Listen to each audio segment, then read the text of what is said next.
where we will discuss binomial theorem. आज का board of the day है द्विपद प्रमेय. ठीक. सो क्रमचय संचय से बच्चों आगे वाले चैप्टर को अब हम लोग डिस्कस करेंगे और उस चैप्टर का नाम है द्विपद प्रमेय. ठीक. द्विपद प्रमेय या गणित की इस शाखा का विकास करने में मुख्यतः योगदान मैथमेटिशियन पास्कल का था. पास्कल ने गणित की इस शाखा को विकसित किया. सो बच्चों आज हम लोग डिस्कस करने जा रहे हैं बाइनोमियल थ्योरम, द्विपद प्रमेय. Why do we call it binomial theorem? इसे हम बाइनोमियल द्विपद क्यों कहते हैं? क्योंकि बच्चों इसमें जो हम लोग देखेंगे तो जो बायां पक्ष होता है गणितीय कथन का, उसमें केवल दो पद होते हैं और उसकी कोई घात होती है. इस कारण इसका नाम पड़ा बाइनोमियल.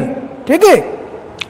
जैसे अगर हम इसे इंस्पेक्शन में देखें बच्चों तो देखें x प्लस अगर a ले रहे हैं इसकी घात 1 है तो इसको एक्सपेंड करने पर बच्चों x धन a ही आएगा. x प्लस a पावर 1 है. अब हम क्या कर सकते हैं, इसका गुणांक 1 है. 1 इंटू एक्स लिख सकते हैं, 1 इंटू a लिख सकते हैं. इस 1 की वैल्यू बच्चों 1c0 लिख सकते हैं.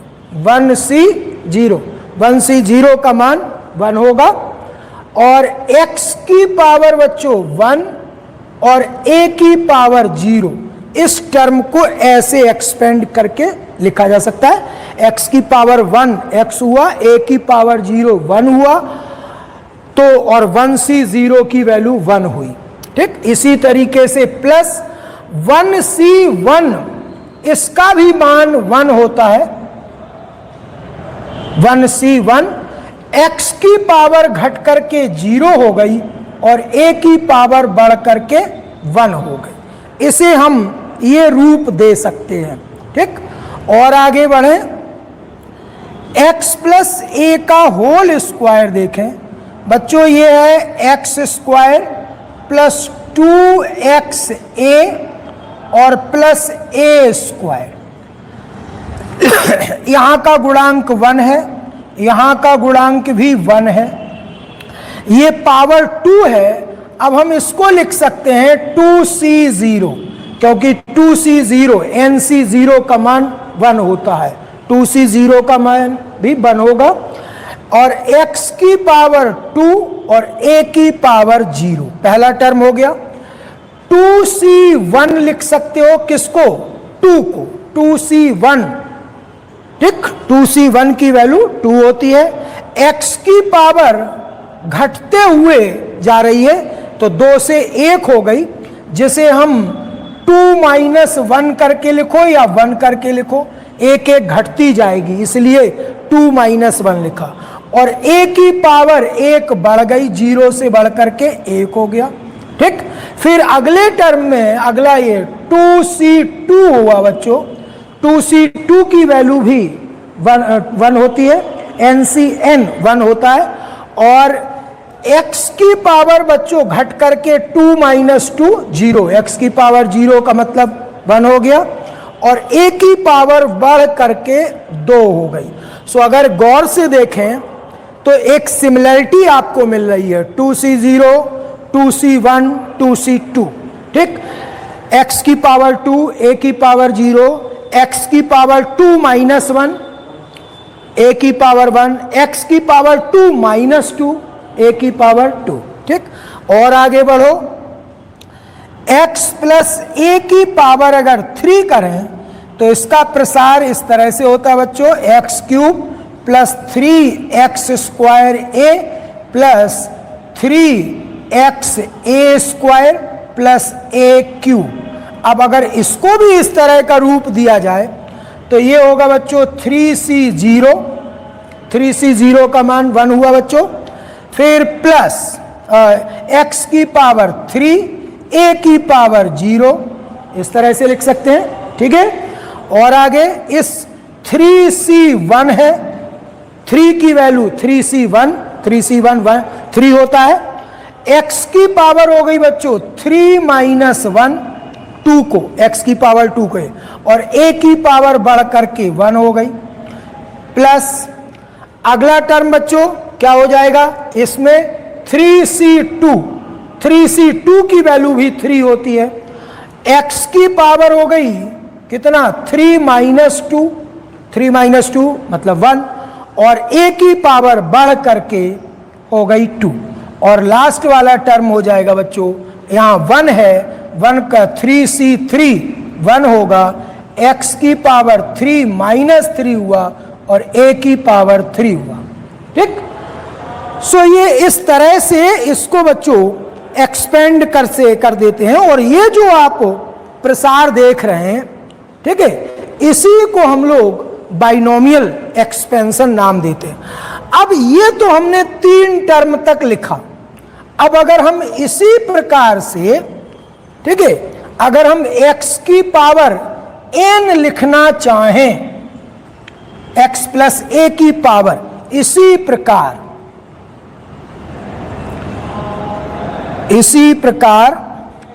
x प्लस a की पावर n कितना होना चाहिए। अब इसके अनुसार शुरू करिए। जब यहां पावर 3 थी तो यहां 3c0, तो इसमें आएगा बच्चों nc0, x की पावर n आएगा, a की पावर 0 आएगा। अगले टर्म में होगा nc1, x की पावर n माइनस 1 हो जाएगा, 1 घट जाएगा, और a की पावर 1 हो जाएगा, प्लस nc2, x की पावर n माइनस 2 हो जाएगा बच्चों, और a की पावर बढ़ करके 2 हो जाएगी। अगला टर्म nc3, x की पावर n माइनस 3 हो जाएगा, a की पावर 3। ध्यान से देखिए, इस तरह से करते करते अगर हम देखें यहां कि ये 3 2 1 0, अगर यहां r होगा NCR, तब कितना हो जाएगा, देखो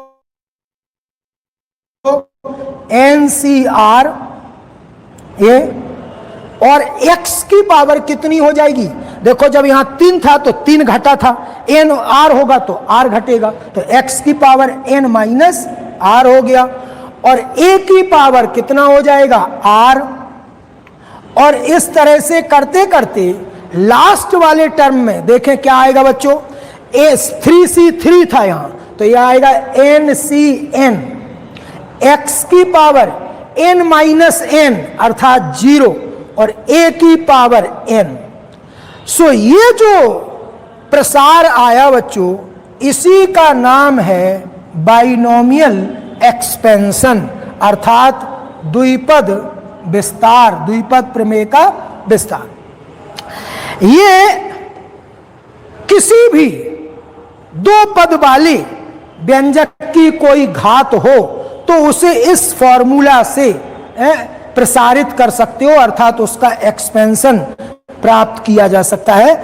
अब ये भी ध्यान दो बच्चों यहां कि यहां आपने x प्लस a लिखा है, अगर a प्लस x लिखें तो x का स्थान a ले लेगा और a का स्थान, लेकिन बाएं पक्ष में तो कोई फर्क पड़ेगा नहीं, चाहे a प्लस x लिखो चाहे x प्लस a लिखो।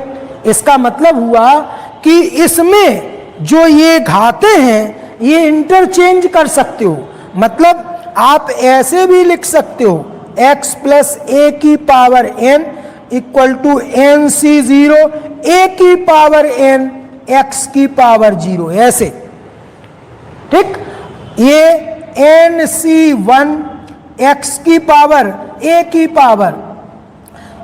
पावर n माइनस 1 x की पावर 1, nc2 a की पावर n माइनस 2 x की पावर 2। ठीक है, इस तरह से भी ये लिखा जा सकता है ncr, ये a की power n minus r x की पावर r, ncn a की पावर 0 और x की पावर n। मतलब ये दोनों ही प्रसार एक ही हैं। ठीक, चाहे इस तरह से लिखो चाहे इस तरह से, मतलब इनमें किसी भी एक पद की घात x प्लस a में किसी भी एक पद की घात घटेगी और दूसरे की बढ़ेगी। ठीक, ये ध्यान रखना है। और क्रम चाहे जो रखो, चाहे x को घटाओ, x को की पावर बढ़ाओ और a की पावर घटाओ, और चाहे x की पावर घटाओ और a की पावर बढ़ाओ। ठीक, कोई फर्क नहीं पड़ेगा। सो ये था जो है द्विपद प्रमेय का विस्तार। अब इनमें आप ये देखें कि अगर हमको जनरल टर्म चाहिए, व्यापक पद चाहिए, द्विपद प्रमेय में के विस्तार में व्यापक पद क्या होगा। जैसे गुणोत्तर श्रेणी, समांतर श्रेणी होती है, उसमें बच्चों आप एक व्यापक पद nवां पद लेते हो, उसी तरीके से इसमें हम व्यापक पद r प्लस 1वां पद लेते हैं। उसका कारण क्या है? rवां पद नहीं लेते हैं, कौन सा लेते हैं? r प्लस 1वां पद। क्यों लेते हैं ऐसा, उसको हमें बताता हूं। देखो बच्चों, पहले पद में क्या है? यहां 0, देखो NC 0 पहले में, दूसरे में 1 है, दूसरे में 1 है, ध्यान दीजिए, तीसरे में 2 है, तो r प्लस 1 में r होगा। ठीक, एक कम होता है ना, पहले में 0 1, तीसरे में 2, तीसरे में 2, तो r प्लस 1 में r। ठीक, तो ये जो मैंने लिखा है, ये इसमें r आ रहा है, तो ये एक्चुअल में कौन सा पद है? r प्लस 1वां पद है, r प्लस 1वां पद है। ठीक, तो द्विपद विस्तार में व्यापक पद,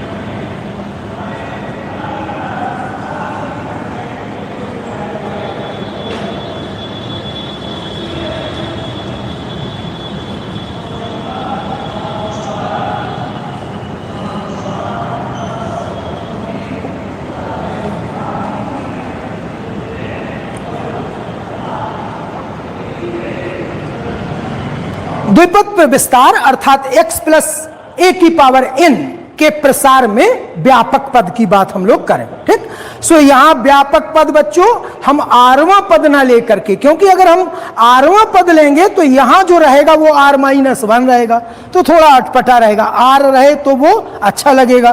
तो इसलिए यहां पर व्यापक पद कौन सा लेते हैं? r प्लस 1वां पद। ठीक, यहां व्यापक पद TR प्लस 1, r प्लस 1वां पद, ठीक है, TR प्लस 1 लिया जाता है, तथा TR प्लस 1 बराबर होता है NCR, x की पावर n माइनस r और a की पावर r। ये यहां पर व्यापक पद होता है। ठीक, जनरल टर्म जब भी लिखना होगा किसी द्विपद विस्तार का, तो वो लिखा जाएगा NCR, x की power n minus r, a की पावर r। ठीक है बच्चों,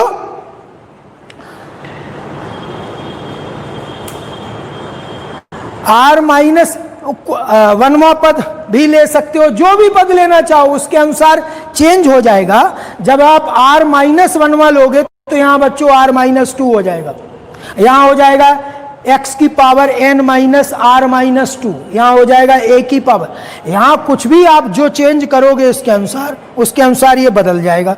तो r प्लस 1वां पद इसलिए लिया ताकि यहां r आए, यहाँ पूरी संख्या है n के NCR में। यहाँ अगर यहाँ r लोगे तो यहाँ r माइनस 1 आएगा, यहाँ अगर r माइनस 1 लोगे तो यहाँ r माइनस 2 आएगा।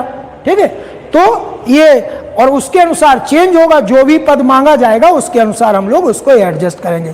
ठीक है, बात समझ में आई? जो आप क्वेश्चन कर रहे हैं कि r-1 क्यों नहीं ले सकते, तो r-1 भी ले लेंगे, लेकिन जो जनरल टर्म है उसकी बात हम लोग कर रहे हैं। जो आप एडजस्ट करना चाहो चाहे जैसे ले लो, इसको जो लिखा है इसमें r की जगह पर आप r-2 ले लो, r+1 ले लो, r+3 ले लो, उसी के अनुसार चेंज हो जाएगा। ठीक, तो ये था बच्चों व्यापक पद। अब हम बात करते हैं, चूंकि पास्कल ने इसको विकसित किया था तो उन्होंने एक और बात की थी, वो था पास्कल ट्रायंगल। पास्कल का त्रिभुज क्या होता है वो हम लोग बात करें। ठीक है, वैसे पास्कल ट्रायंगल की कोई उपयोगिता नहीं रहती है, कोई यूज नहीं आता है क्वेश्चंस करने में, लेकिन पास्कल ने जो ट्रायंगल दिया था वो हम लोग डिस्कस कर सकते हैं कि एक्चुअल में जो द्विपद विस्तार में विभिन्न गुणांक हैं उनको आप एक और तरीका होता है जिसके द्वारा आप प्राप्त कर सकते हैं। देखें कौन सा तरीका है, तो हम लोग यहाँ पर अब बात कर रहे हैं किसकी, पास्कल ट्रायंगल की।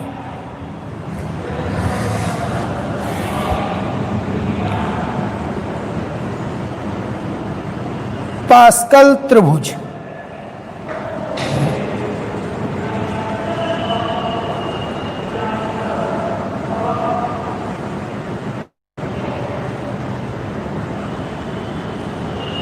ये क्या है? देखो बच्चों, जब आपने x + a⁻1 की तो प्रत्येक का गुणांक, x का गुणांक 1 है और a का गुणांक भी 1 है। ठीक है, जब ये पावर 2 होती है तो जो आपने गुणांक यहां पर आप लिखते हैं 1c0 और यहां पर 1c1 और पावर उस तरह से एडजस्ट करते हैं। यहाँ 2c0 x² प्लस 2c1, चूंकि यहाँ पर a इस तरह से, तो a यहाँ आया x और a⁻1 x⁻1 हो जाएगा घटते हुए, और फिर 2c2 x⁻0 a⁻2। ये जो गुणांक हैं इसमें गुणांक क्या थे, 1 1। तो देखो जरा 1 1 को हम ऐसे लिख ले रहे हैं 1 1। ठीक, जब पावर 2 होगी तो गुणांक क्या होंगे, इसे मालूम करने के लिए बहुत आसान तरीका पास्कल ने दिया था। उन्होंने कहा इसके आगे, ठीक है, आप 0 मानिए, इसके आगे 0 मानिए, तो उन 0 और 1 को ऐड किया तो यहां लिखें, बीच में लिखेंगे उसको। ठीक, 1 आ गया, अर्थात 2c0 का मान 1 होता है। ठीक है, फिर 1 + 1 ऐड हुआ तो 2 आया, तो देखो 2c1 की वैल्यू 2 होती है। फिर यहां 0 मानेंगे तो 0 + 1 1 हुआ, तो 2c2 1। ठीक, तो जब पावर 2 होती है तो द्विपद गुणांक 1 2 1 होते हैं। ठीक, आता है ना, देखो यहां 1 x² plus 2xa plus a², 1 1 गुण, यहाँ 1 2 गुणांक और ये संख्यात्मक गुणांक जो। जब पावर 3 होती है, जब पावर 3 होती है बच्चों, x + a⁻3, तो आपने देखा ये आया x³ plus 3x² plus 3xa² plus a³। तो अब गुणांक क्या है, 1 3 3 1। ठीक, तो ये कैसे मिलेगा, देखो इसके आगे फिर 0, तो ये 1 हुआ, 1 + 2 3 हुआ, 2 + 1 3 हुआ, और 1 + 0 1 हुआ। ठीक, ये तो देखो 1 3। अगर पावर 4 होगी तो गुणांक क्या होंगे, मतलब x + a⁻4। तो अब इसको हम अगर ना भी प्रसारित करें, इसको आप फैला के लिख सकते हो, तो गुणांक क्या आएंगे इसमें, देखो इसमें आएगा 0 1 1 1 + 3 4 3 + 3 6 3 + 1 4 1 + 0। इसके गुणांक 1 4 6 4 1 ये होंगे। अर्थात अगर यहां लिखोगे तो क्या आएगा, x⁻4 plus 4 times x cube a plus 6 times x square a square plus 4 times x a की पावर 3 और प्लस, ठीक है, कितना, ए की पावर 4, ये इस तरह से। सो बच्चों ये जो बनेगा जब पावर 5 होगी तो ये आएगा 1 1 4, ये 5, ये 10, ये 10, ये 5 और ये 1, ये पावर 5 होना। तो इसी को बच्चों क्या कहते हैं, पास्कल ट्रायंगल। ये त्रिभुज बन रहा है, ये देखें, इसीलिए इसका नाम पड़ा क्या, पास्कल ट्रायंगल। ये देखें त्रिभुजाकार इस तरह से ये। सो ये होता है बच्चों पास्कल ट्रायंगल। पास्कल ट्रायंगल की बात हम लोगों ने कर ली, ठीक। अब पास्कल ट्रायंगल से आगे हम लोग बढ़ते हैं।